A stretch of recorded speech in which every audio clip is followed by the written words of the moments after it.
প্রিয় শিক্ষার্থী, আজকের অনলাইন ক্লাসে তোমাদেরকে স্বাগতম এবং শুভেচ্ছা। আজকে আমরা অর্থনীতি প্রথম পত্রের পঞ্চম অধ্যায় শ্রমবাজার নিয়ে আলোচনা করব, একাদশ এবং দ্বাদশ শ্রেণীর। আশা করি ক্লাসটি দেখবে। তো আমরা প্রথমেই কিছু ইমেজ দেখতে পাচ্ছি, অর্থাৎ কাজের সন্ধানে বের হয়েছে অনেকেই। তাহলে আজকে আমরা যে বিষয়টা নিয়ে আলোচনা করব তা হলো শ্রমবাজার। তাহলে শ্রমবাজার কত প্রকার আমরা একটু জানি। শ্রমবাজার মূলত দু প্রকার। এক হলো অভ্যন্তরীণ শ্রমবাজার, দুই হলো আন্তর্জাতিক শ্রমবাজার। তোমরা একটু নোট ডাউন করে নাও।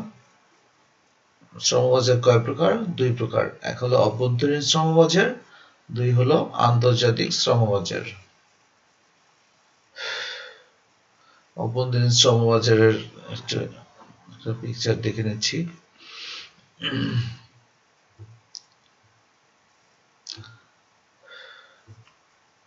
তাহলে অভ্যন্তরীণ শ্রমবাজার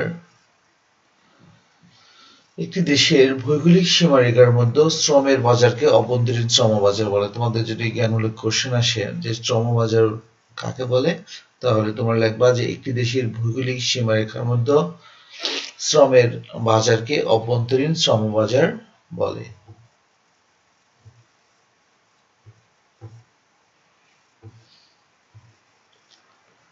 তাহলে অভ্যন্তরীণ শ্রমবাজারের আচ্ছা, এখানে কি বলা হয়েছে যে বিবিএস কর্তৃক প্রকাশিত সর্বশেষ জরিপ লেবার ফোর্স সার্ভে 2013 অনুযায়ী 15+ বয়সের ঊর্ধ্বে মোট কর্মক্ষম শ্রমশক্তি হলো 6.07 কোটি। অর্থাৎ একটা জরিপের মাধ্যমে আমাদের এই রেজাল্ট আসছে যে বিভিন্ন পেশায় নিয়োজিত ছিল 5.80 অর্থাৎ 5.80 কোটি, পুরুষ হলো 4.12 কোটি, মহিলা হলো 1.68 কোটি। অর্থাৎ সর্বাধিক সংখ্যক শ্রমিক নিয়োজিত ছিল কৃষি খাতে।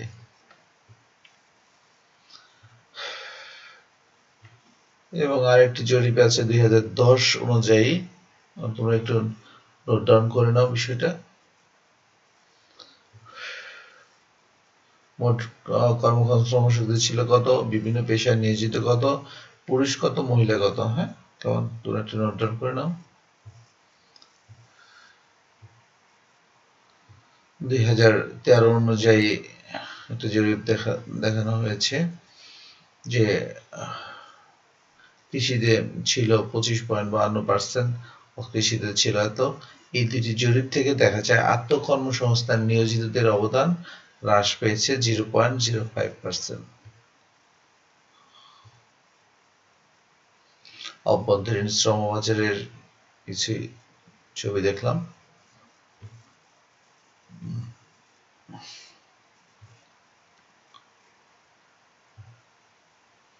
এবং শ্রমশক্তির জরিপ 2013 অনুযায়ী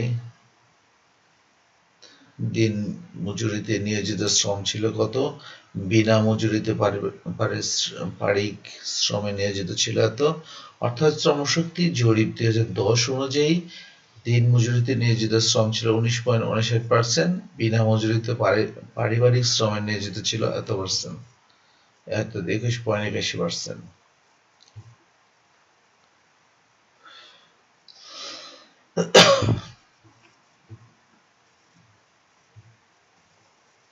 পেশাভিত্তিক অভ্যন্তরীণ শ্রমবাজার একটা টেবিল দেখানো হয়েছে তোমাদের এখানে।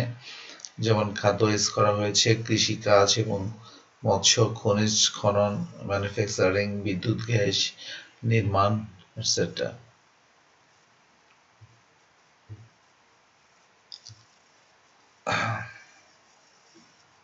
পেশাভিত্তিক অভ্যন্তরীণ শ্রমবাজারের একটা টেবিল দেখানো হয়েছে এখানে।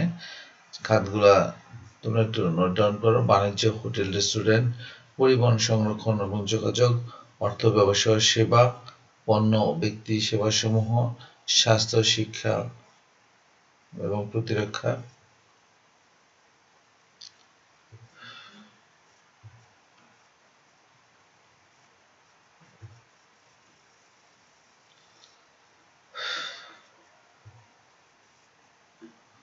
শ্রমের বাজার যখন কোনো দেশের ভৌগোলিক সীমারেখা অতিক্রম করে অন্য কোনো দেশের ভৌগোলিক সীমারেখার মধ্যে বিস্তৃত হয় তখন তাকে আন্তর্জাতিক শ্রম বাজার বলে।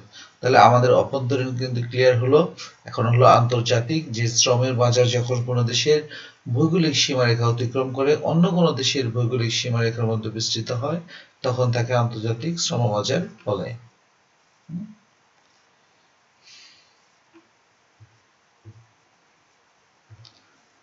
আন্তর্জাতিক শ্রম বাজারের একটা বক্স দেখানো হয়েছে, টেবিল সাল অনুযায়ী।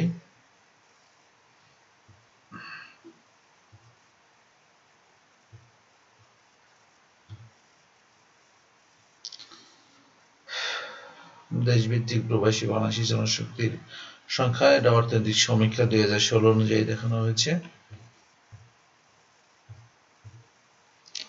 আন্তর্জাতিক শ্রম বাজার আরেকটা টেবিল দেখানো হয়েছে এখানে, যে দেশভিত্তিক প্রবাসী বাংলাদেশী জনশক্তি প্রেরিত অর্থের পরিমাপ অর্থনৈতিক সমীক্ষা 2016 অনুযায়ী দেখানো হয়েছে।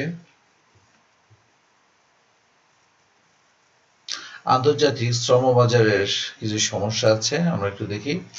যে শ্রমিকদের বিদেশ গমনে প্রয়োজনীয় অর্থের অভাব, কারিগরি ও ভাষাগত জ্ঞানের অভাব, রিক্রুট এজেন্টদের প্রতারণা ও জালিয়াতি, এবং পাসপোর্ট ও ভিসার ক্ষেত্রে দীর্ঘসূত্রিতা। 5 হলো বিমানবন্দরে অহেতুক হয়রানি এবং ওয়ার্ক পারমিট পেতে অসুবিধা। আন্তর্জাতিক শ্রম বাজারের আরো কিছু সমস্যা আছে।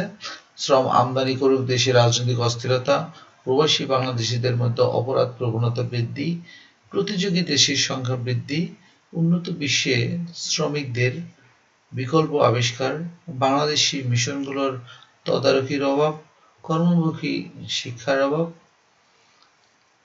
এবং আন্তর্জাতিক শ্রম বাজারের উন্নয়নের কিছু সুপারিশ আমরা করি।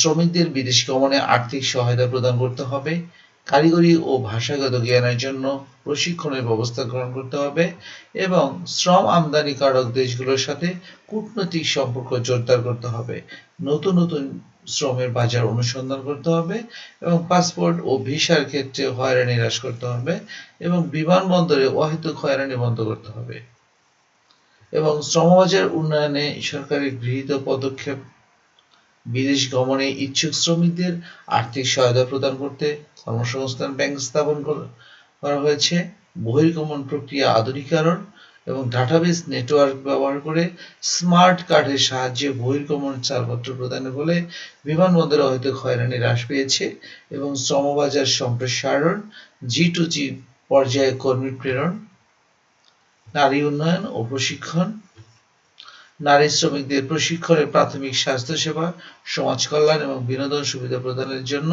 দেশের 30টি সেবা কল্যাণ কেন্দ্র এবং 4টি শিল্প প্রতিষ্ঠান পরিচালনা করা হয়েছে। এবং তোমরা এগুলো একটু নোট ডাউন করে নিতে পারো। নারী উন্নয়ন প্রশিক্ষণের সাধারণ অর্থে শ্রমের দক্ষতা বলতে শ্রমিকের কাজ করার ক্ষমতাকে বোঝায়। শ্রমের দক্ষতা কিন্তু পরীক্ষা অনেক সময় আসে। অর্থনীতির ভাষায় কাজের গুণগত মান অক্ষুণ্ণ রেখে একটি নির্দিষ্ট সময়ে কোনো শ্রমিক যে পরিমাণ দ্রব্য বা সেবা কর্ম উৎপাদন করতে পারে তাকে শ্রমের দক্ষতা বলে।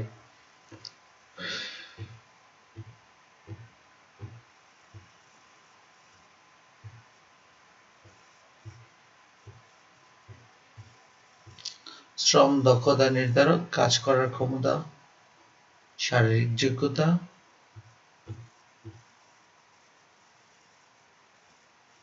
কারিগরি যোগ্যতা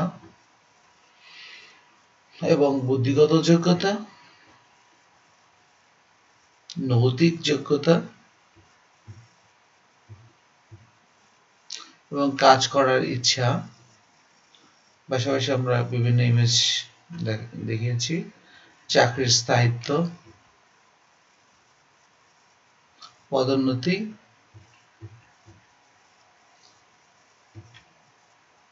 এবং মজুরি। আমরা পরবর্তী ক্লাসে বিস্তারিতভাবে আলোচনা করব।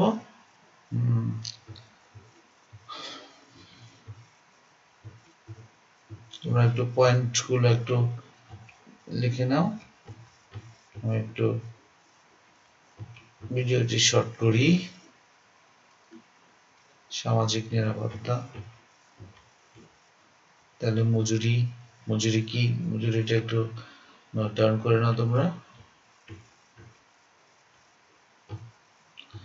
তো মজুরি দুভাবে প্রদান করা যায়, সময়ের ভিত্তিতে, কাজের ভিত্তিতে।